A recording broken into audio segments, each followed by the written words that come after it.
आदाब, मैं मुमताज आलम रिजवी और मैं बात करूंगा एमआईएम चीफ और मेंबर पार्लियामेंट असदुद्दीन ओवैसी की।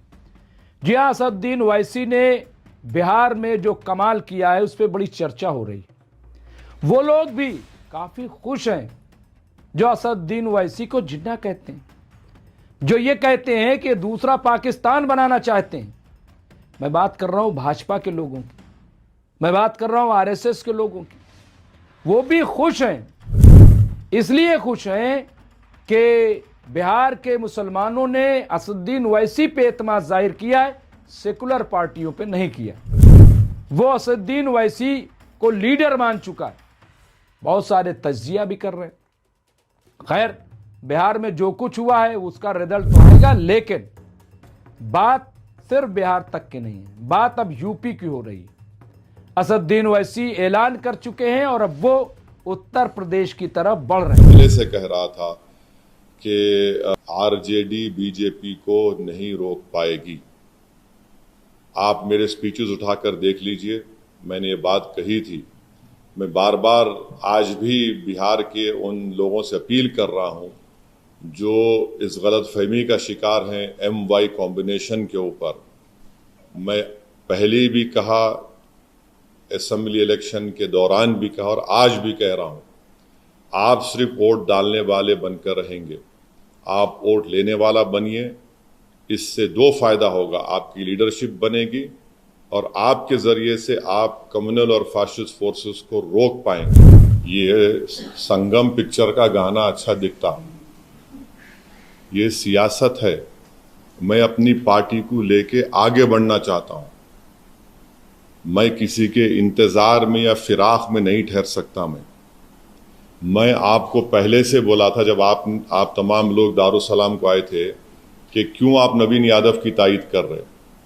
मैं आपको बोला था कि BRS का वोट गिर गया है, अब इससे बढ़ के पूर्व आपको क्या होना। आप वहीं ठहरे रहिए। मैं तो रोक नहीं पाऊंगा, मगर मैं नहीं ठहर सकता ना। मैं एक पार्टी का जिम्मेदार हूं। मेरे को अपनी पार्टी को जब लेके हम बिहार जा रहे, उत्तर प्रदेश में काम हो रहा है शौकत साहब की क़यादत में, वो भी आके बड़ी मेहनत किए, सब लोग आए। उत्तर प्रदेश में आ रहे हैं और उत्तर प्रदेश में एक गठबंधन कम से कम अब ऐसे हालात में कि जब असदुद्दीन ओवैसी ने दूसरी बार बिहार में बड़ी कामयाबी हासिल की, 24 सीटों में से 5 सीटों पे उन्होंने जीत दर्ज कराई है। कई ऐसे उम्मीदवार जो बहुत कम मार्जिन से आ रहे हैं, जाहिर सी बात है कि हौसले बुलंद हैं। अब वो उत्तर प्रदेश आ रहे हैं। उत्तर प्रदेश में 20% मुसलमान हैं, बिहार में 17 से 18% मुसलमान हैं, यानी उत्तर प्रदेश की जनसंख्या भी बहुत ज्यादा है। आप 20% का मतलब ये कि उत्तर प्रदेश में करीब 4.5 लाख, क्योंकि 22 करोड़ की आबादी उत्तर प्रदेश की बताई जाती है, तो इस तरह से 4.5 करोड़ करीब मुसलमान है। और वेस्टर्न यूपी में कई ऐसी सीटें हैं, अगर पूरे उत्तर प्रदेश का जायजा लिया जाए तो तकरीबन ऐसा बताया जाता है कि या हमने खुद कि 100 के करीब ऐसी सीटें हैं जहां पे मुस्लिम फैसला कुन हैसियत रखता है। जी हां, तो अब उन सीटों पे असदुद्दीन ओवैसी का निशाना है। हालांकि असदुद्दीन ओवैसी ने अपने बयान में यह कहा है कि उनका जो गठबंधन होगा या जो करेंगे वो अपना दल से करेंगे, कमेरा समाज जो है। इसके अलावा वो जो चंद्रशेखर रावण की पार्टी है, आजाद समाज पर, उससे करेंगे। लेकिन ये तो बयान की हद तक है। असल टारगेट असदुद्दीन ओवैसी का जो है मैं आपको बता देता हूं आज। असल टारगेट है वो बहन मायावती जी से गठबंधन चाहते हैं। वो उत्तर प्रदेश में बहुजन समाज पार्टी से गठबंधन चाहते हैं और ऐसा लग रहा है कि ये हो जाएगा। और अगर ऐसा हुआ, यही वजह है कि अब असदुद्दीन ओवैसी जब यूपी की तरफ बढ़ रहे हैं तो अपने आप को सेकुलर कहने वाली, चाहे वो समाजवादी पार्टी हो और या फिर वो कांग्रेस पार्टी हो, इनकी बेचैनी बढ़ गई है, इनमें हलचल मच गई है, क्योंकि अब असदुद्दीन ओवैसी अपने 5 बिहार के मेले के साथ उत्तर प्रदेश में उतरेंगे और यह बहुत टफ 2027 हो जाएगा। और अगर अभी से काम करेंगे, और जैसा कि उन्होंने एक पूरा फ्रंट खोल दिया और वो उत्तर प्रदेश आने वाले हैं, अब सवाल यह है कि ऐसे में उत्तर प्रदेश का क्या होगा। क्या यह माना जाए कि अभी से ये मान के चलें कि अगर असदुद्दीन ओवैसी आए, उन्होंने बीएसपी के साथ गठबंधन किया, तो ये जो पीडीए लिए घूम रहे हैं ये हवा में उड़ जाएगा। क्योंकि एक चीज तय कर लीजिए कि अगर उत्तर प्रदेश का दलित और मुस्लिम ये मुत्तहिद हो गया, तो दुनिया की कोई ताकत यानी बीजेपी भी फिर इस गठबंधन को नहीं हरा पाएगी।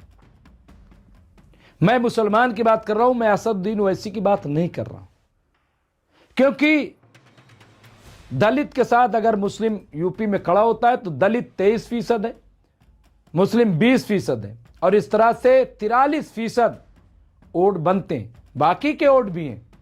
तो इस तरह से पॉलिटिकल सिनेरियो उत्तर प्रदेश में बन रहा है। अब अखिलेश यादव का आप ये देखिए कि मोहम्मद आजम खां जो उनके कद्दावर मुस्लिम लीडर हैं, वो अभी रिहा होकर के आए थे 54 दिन पहले। बदकिस्मती यह है कि फिर उन्हें जेल भेज दिया गया। आज उन्हें पैन कार्ड के मामले में 7 साल की फिर सजा सुनाई गई। फिर अब वो जाएंगे अपर कोर्ट में, सुनवाई होगी, लेकिन उन्हें फिर से जेल भेज दिया गया। अखिलेश यादव ने कहा कि यह तानाशाही है, यह जबरदस्ती है, और भी बहुत सारी बातें हो रही हैं। और यह बात सही है कि उस मामले में इन्हें 7 साल की सजा हुई, लेकिन मैं पॉलिटिकली बात कर रहा हूं।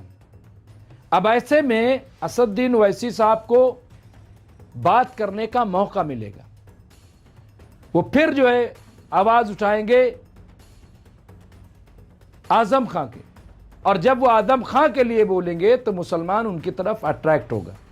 फिर एक चीज और मैंने कही थी, आपको याद होगा, जब तेजस्वी यादव ने असदुद्दीन ओवैसी पर अटैक किया था और उन्हें शिद्दत पसंद कहा था, इंतहा पसंद कहा था, एक्सट्रीमिस्ट कहा था, तो मैंने एक बात कही थी कि तेजस्वी जी, यह जरूर है कि मुसलमान असदुद्दीन ओवैसी को पॉलिटिकल मंजरनामे की वजह से और बीजेपी को हराने की वजह से वो इन्हें वोट नहीं करता है, वो टैक्टिकल वोटिंग करता है, लेकिन असदुद्दीन ओवैसी को हर मुसलमान चाहता है।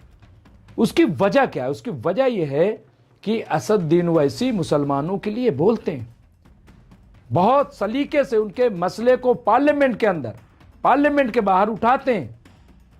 और इसीलिए चूंकि कोई बोलता नहीं है, कोई उनके सवाल को उठाता नहीं है, जो समाजवादी पार्टी का मेंबर पार्लियामेंट हो या कांग्रेस का मेंबर पार्लियामेंट हो या ममता बनर्जी टीएमसी का मेंबर पार्लियामेंट हो मुस्लिम, वो तो पार्टी लाइन के तहत बोलता है।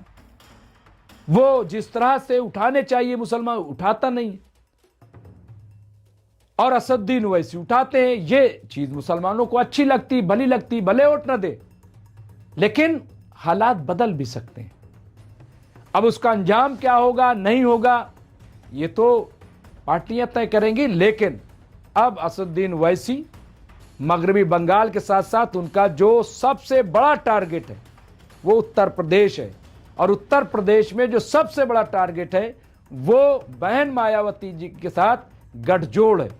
अगर ये गठजोड़ हो गया और इसके अलावा पीस पार्टी, अपना दल या इस तरह की और पार्टियां अगर इस गठबंधन में शामिल होती हैं, तो याद रखिएगा कि 27 में न तो बीजेपी की सरकार बनेगी और न समाजवादी गठबंधन की सरकार बनेगी, बल्कि उत्तर प्रदेश में ये जो महाज है बीएसपी के कयादत वाली सरकार बनेगी। अब पूरे उत्तर प्रदेश में अभी हलचल मची हुई है कि असदुद्दीन ओवैसी क्या करेंगे। बहरहाल जो भी होगा हम आपको अपडेट करते रहेंगे। देखते रहिए एमएमसी न्यूज़ इंडिया। बहुत बहुत शुक्रिया।